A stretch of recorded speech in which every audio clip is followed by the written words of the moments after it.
श्रीलंका में अशांति के बाद आपातकाल घोषित। कोलंबो समेत कई जगह हिंसक प्रदर्शन। पश्चिमी प्रांत में लगाया गया कर्फ्यू। राष्ट्रपति गोटबाया राजपक्षे के इस्तीफे की मांग।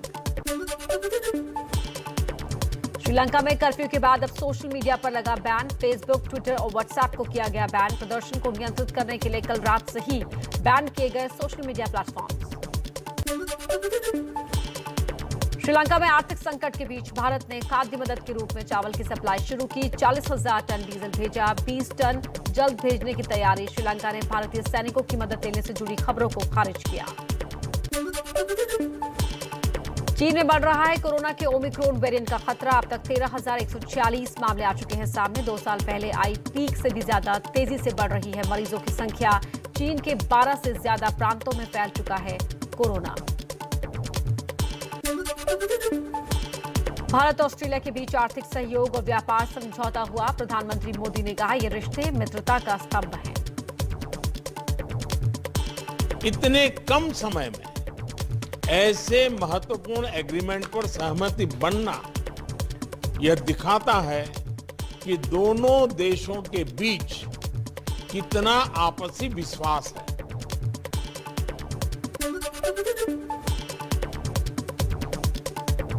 नेपाल के पीएम शेर बहादुर देउबा का आज वाराणसी दौरा। यूपी के सीएम योगी करेंगे अगवानी। काशी विश्वनाथ मंदिर और काल भैरव मंदिर में करेंगे पूजा। नेपाली मंदिर का शिलान्यास भी करेंगे।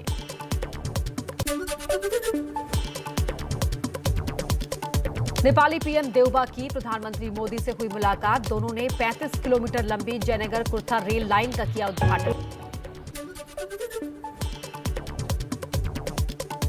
भारत और नेपाल के बीच 4 समझौतों पर हुए हस्ताक्षर। प्रधानमंत्री मोदी ने कहा दोनों ही देशों के बीच सदियों पुराने रिश्ते हैं।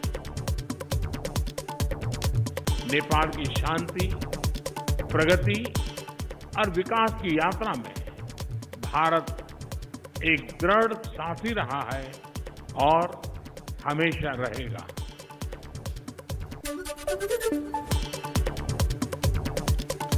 प्रधानमंत्री मोदी और नेपाल के पीएम शेर बहादुर देउबा के बीच बॉर्डर को लेकर हुई चर्चा। विदेश सचिव ने वार्ता को सकारात्मक बताया। बोले बहुत अच्छी रही बातचीत।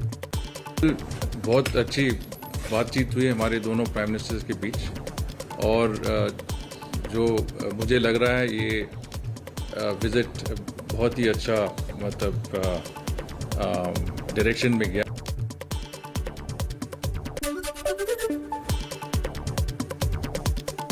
हैदराबाद में चेतक हेलीकॉप्टर के डायमंड जुबली सेरेमनी में पहुंचे रक्षा मंत्री राजनाथ सिंह। बोले पिछले कुछ सालों में डिफेंस प्रोडक्शन में आत्मनिर्भर हुआ भारत। पिछले कुछ वर्षों में हमने ऐसे माहौल तैयार किया कि हमारी सेनाएं, हमारे साइंटिस्ट और डिफेंस मैन्युफैक्चरर्स प्रोएक्टिव तरीके से सोच सकें और कुछ नया करने की राह में वो आगे बढ़ सकें।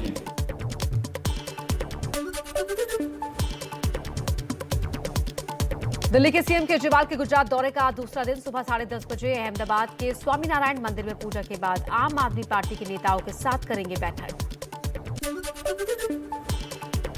दिल्ली के CM Arvind Kejriwal ABP network से खास बातचीत में बोले मौका मिला तो गुजरात में भी दिल्ली पंजाब जैसा काम करके दिखाएंगे। दिल्ली के लोगों ने एक अरविंद केजरीवाल दिया, पंजाब के लोगों ने एक भगवंत मान दिया। अब 6.5 करोड़ गुजरात के लोगों पे भरोसा करो, यहां से एक अरविंद केजरीवाल या भगवंत मान बड़ी जल्दी निकल के आएगा।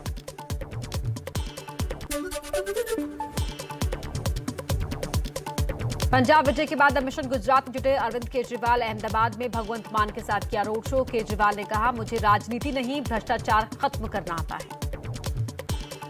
मैं बीजेपी को हराने नहीं आया, मैं कांग्रेस को हराने नहीं आया, गुजरात को जिताने के लिए आए हैं। गुजरात से भ्रष्टाचार खत्म करना है।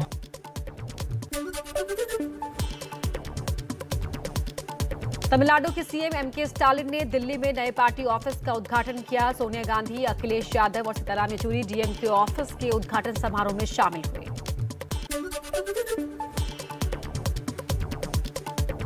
महाराष्ट्र में बीजेपी के बाद एमएनएस प्रमुख राज ठाकरे ने मस्जिद से लाउडस्पीकर हटाने की मांग की तो राज ठाकरे को मिला बीजेपी का समर्थन। राज ठाकरे का सीएम उद्धव ठाकरे पर निशाना, कहा महाराष्ट्र के लोगों ने शिवसेना को एनसीपी कांग्रेस के साथ जाने के लिए वोट नहीं किया, उद्धव ठाकरे ने गद्दारी की। नीतीश कुमार के सीएम पद छोड़ने की अटकलों को बीजेपी के सांसद सुशील मोदी ने खारिज किया, कहा 2025 तक बिहार में बीजेपी और जेडीयू सरकार नीतीश कुमार के नेतृत्व में रहेगी।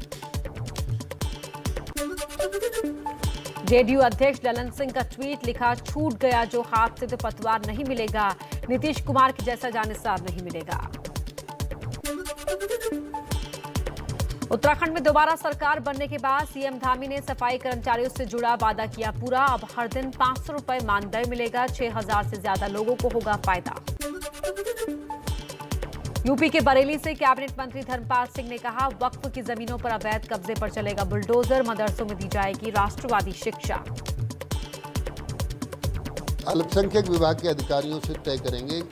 जो हमारे पास वक्फ बोर्ड भी है, वक्फ बोर्ड की संपत्तियों पर लोगों ने अवैध कब्जे कर रखे, किसी के लोगों के नाम भी करा रखी है, तो विभाग से जानकारी करके उसे छुड़वाने का काम करेंगे।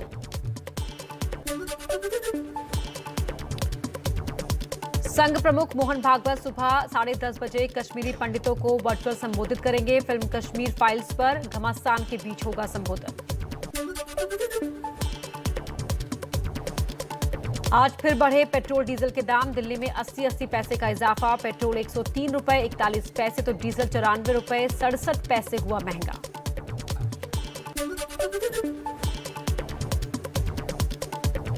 महंगाई पर कांग्रेस ने बीजेपी को घेरा, कहा 1 अप्रैल से लोगों पर 1,25,000 करोड़ का बोझ बढ़ा। 1 अप्रैल 2022 से देशवासियों के ऊपर महंगाई से पड़ने वाला बोझ है, चौंकिए मत, 1,25,407 करोड़ रुपया।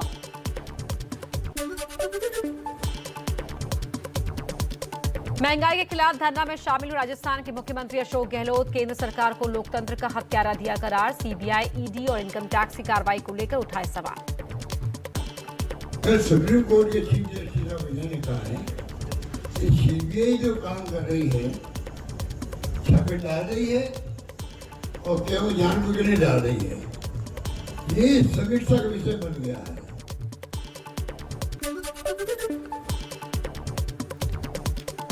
पेट्रोल, डीजल और गैस के बढ़ते दामों पर केंद्र सरकार के खिलाफ कांग्रेस का जालंधर में भी प्रदर्शन, जमकर हुई नारेबाजी।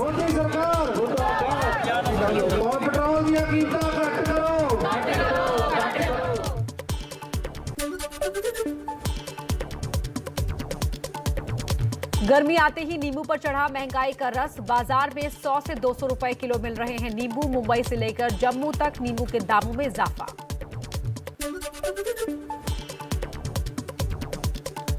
नासिक में पेट्रोल पंप मालिकों का कल रहा बंद, बिना हेलमेट बाइक सवार को पेट्रोल देने पर सजा का प्रावधान का किया विरोध। नासिक में पुलिस ने बिना हेलमेट वालों को पेट्रोल न देने के दिए हैं निर्देश।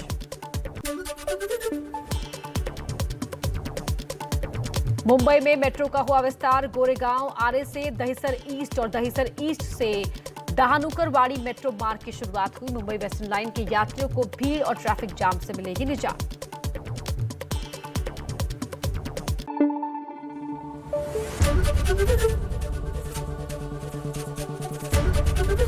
एबीपी न्यूज आपको रखे आगे।